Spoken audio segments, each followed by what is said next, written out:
طلبہ اشعار کے مجازی معنی سمجھ سکیں گے، شاعری کی باریکیوں کو سمجھ سکیں گے، طلبہ الفاظ کے لغوی اور مجازی معنوں میں فرق کر سکیں گے۔ آخری مرحلہ ہے تجزیہ۔ طلبہ کے تلفظ میں سدھار پیدا ہوا، طلبہ میں کچھ حد تک اشعار کی فہم پیدا ہوئی، طلبہ شاعری کی باریکیوں کو کچھ حد تک سمجھ سکیں گے، طلبہ اب لغوی اور مجازی معنوں میں فرق بتا سکتے ہیں۔ ناظرین، آئیے ہماری اگلی آموزشی محاصل کی طرف بڑھتے ہیں۔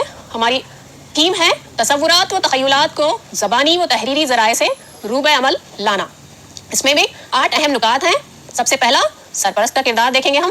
بچوں میں پیدا ہونے والے خیالات اور تصورات کو سرپرست مثبت سمت عطا کریں گے۔ استاد کا کردار، طلبہ کو موضوع دے کر ان میں سوچنے کی صلاحیت کو ابھارے، دیے گئے موضوع کے لحاظ سے تصورات و تخیلات کو تحریری انداز میں پیش کرنے کے لیے کہا جائے گا۔ مثالوں کے ذریعے تصورات و تخیلات میں رابطہ قائم کیا جائے گا۔ تحریری شکل دینے کے دوران قواعد و اعراب کی نشاندہی کی جائے گی۔ آئیے آگے بڑھتے ہیں سرگرمی کی طرف۔ آپ بیتی کو تصوراتی انداز میں پیش کرنے کے لیے جماعت ششم سے سنو میری کہانی اس سبق کی مثال کے ذریعے سمجھایا جائے گا۔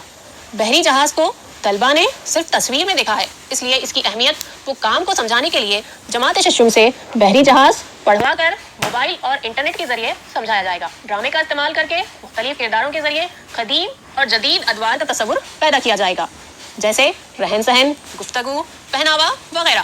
اس کے لیے جماعت ہفتم کی نظم پیدل سے ہوائی جہاز تک کا استعمال کیا جائے گا۔ اگر میں وزیر اعظم بنوں، اس طرح کے عنوانات کے ذریعے بچوں کے اندر موجود تصوراتی و تخیلاتی رجحانات کو پروان چڑھایا جائے گا۔ اس طرح کے عنوانات کے ذریعے بچوں کے اندر موجود تصوراتی و تخیلاتی رجحانات کو پروان چڑھایا جائے گا۔ جماعت ہفتم سے مولانا ابوالکلام آزاد، چاچا نہرو وغیرہ کی مدد لی جا سکتی ہے۔ آئیے آگے بڑھتے ہیں صلاحیتوں کا جدول، جس میں علاقے اور مواقع دیے گئے ہیں۔ سب سے پہلا علاقہ ہے ہمارا سماعت۔ دیے گئے موضوع کو غور سے سنیں گے اور سمجھیں گے۔ گویائی، تصوراتی عنوانات پر اپنے خیالات کا اظہار کرنے کے قابل بنیں گے۔ پڑھنا، دیے گئے موضوع کو صحیح انداز میں پڑھنے کے قابل بنیں گے۔ تحریر، موضوع کے تحت رقم شدہ تحاریر میں قواعد، محاوروں، کہاوتوں کا صحیح استعمال سیکھیں گے، جس سے بچوں میں تخلیقیت پیدا ہوگی اور مواقع ہوں گے۔ بچوں میں امڑنے والے خیالات، احساسات، جذبات وغیرہ کو اظہار کرنے کی صلاحیت پیدا ہوگی۔ آئیے اب بڑھتے ہیں راہ عمل کی طرف۔ تصورات و تخیلات تحریری انداز میں پیش کرنے کی صلاحیت کو ابھاریں گے۔ ذاتی تصورات اور تخیلات کا استعمال کرتے ہوئے چھوٹی کہانیاں اور ڈرامے وغیرہ تحریر کرنے کی صلاحیت فروغ پائے گی۔ تصورات کو لکھنے کے دوران قواعد اور اعراب وغیرہ کی رہنمائی حاصل ہوگی۔ مثال ہے جماعت ششم سے مضمون سنو میری کہانی، جسے طلبہ کے تصوراتی حص کو پروان چڑھانے کے لیے جماعت ششم کا ایک سبق سنو میری کہانی کا استعمال کیا جا سکتا ہے۔ اس سبق میں بجلی کی کہانی بتائی گئی ہے۔ بجلی کو انگریزی میں کیا کہتے ہیں یہ بھی بتایا جائے گا۔ بجلی کی اہمیت کے متعلق روزانہ زندگی میں آنے والی مثالوں کے ذریعے سمجھایا جائے گا۔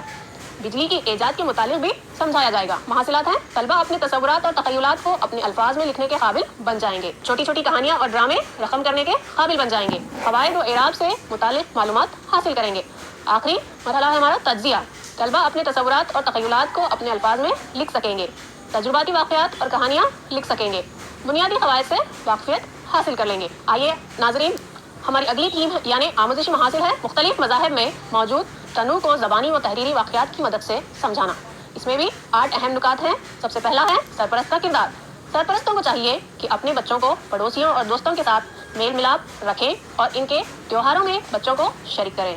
مختلف مذاہب اور تیوہاروں سے متعلق بچوں کے ساتھ معلومات کا تبادلہ کریں۔ استاد کا کردار ہے مختلف مذاہب کے ناموں سے واقفیت کرائیں، ان کے رہن سہن، آپس میں بولی جانے والی زبان اور تہواروں سے واقفیت کرائیں۔ دوران تدریس انٹرنیٹ کا استعمال کریں، نظموں اور کہانیوں کی مدد لیں۔ آئیے آگے بڑھتے ہیں سرگرمی کی طرف۔ مختلف مذاہب کے تعارف کے لیے جماعت ہفتم میں موجود نظم دیوالی کا استعمال کر سکتے ہیں۔ مختلف مذاہب کا پہناوا سمجھانے کے لیے بھارت کے نونہالوں جیسی نظموں سے مدد لی جا سکتی ہے۔ تصاویر کی مدد سے عبادت گاہوں سے متعارف کروایا جا سکتا ہے۔ اخبارات اور لائبریری کی مدد لی جا سکتی ہے۔ آئیے آگے بڑھتے ہیں صلاحیتوں کا جدول۔ سب سے پہلا علاقہ ہے ہمارا سماعت۔ مختلف نظموں اور مضامین کو بغور سنیں گے۔ گویائی، مختلف مذاہب میں موجود تنوع کو اپنے الفاظ میں بیان کرنے کے قابل بن جائیں گے۔ پڑھنا، مختلف مذاہب پر مبنی مضامین اور دیگر مواد کو پڑھیں گے۔ تحریر، مختلف مضامین کے متعلق چھوٹے چھوٹے مضامین لکھیں گے، جس سے بچوں میں تخلیقیت کے مواقع پیدا ہوں گے۔ طلبہ کے اندر مختلف مذاہب کے تئیں احساسیت پیدا ہو جائے گی اور وہ تنوع کو سمجھ سکیں گے۔ آئیے آگے بڑھتے ہیں رائے عمل کی طرف۔ مختلف مذاہب اور ان کے تہواروں سے واقفیت کرائی جائے گی۔ انٹرنیٹ اور پروجیکٹر کے ذریعے مذہبی عبادت گاہوں اور تہواروں کے بارے میں جانکاری دیں گے۔ طلبہ میں دوسرے مذہبوں کو جاننے کی صلاحیت کو فروغ دینے کے لیے مختلف نصابی اور غیر نصابی نظموں، کہانیوں اور اسباق کا استعمال کیا جائے گا۔ یہاں پر ایک مثال لی گئی ہے، جماعت ہفتم سے نظم دیوالی۔ اس تصویر کو دکھاتے ہوئے طلبہ سے اس کے متعلق پوچھا جائے گا۔ تصویر سے متعلق طلبہ سے چند جملے لکھوائے جائیں گے۔ اسی طرح مختلف تہواروں سے متعلق طلبہ سے مضامین لکھوائے جائیں گے۔ محاصلات ہیں، مختلف مذاہب اور تہواروں سے متعلق طلبہ نے کچھ حد تک معلومات حاصل کریں گے۔ انٹرنیٹ کی مدد سے طلبہ کو مختلف تہواروں کے متعلق معلومات فراہم کی جائیں گی، برجستہ تقریر کرنے کے قابل بنیں گے۔ اور آخری مرحلہ ہے ہمارا تجزیہ۔ طلبہ مختلف مذاہب اور تہواروں کے متعلق معلومات حاصل کریں گے۔ ٹیکنالوجی کی مدد سے طلبہ نے مختلف تہواروں کے ذریعے معلومات حاصل کی۔ طلبہ میں برجستہ تقریر کرنے کی صلاحیت کچھ حد تک حاصل ہوئی۔ شکریہ، اللہ حافظ۔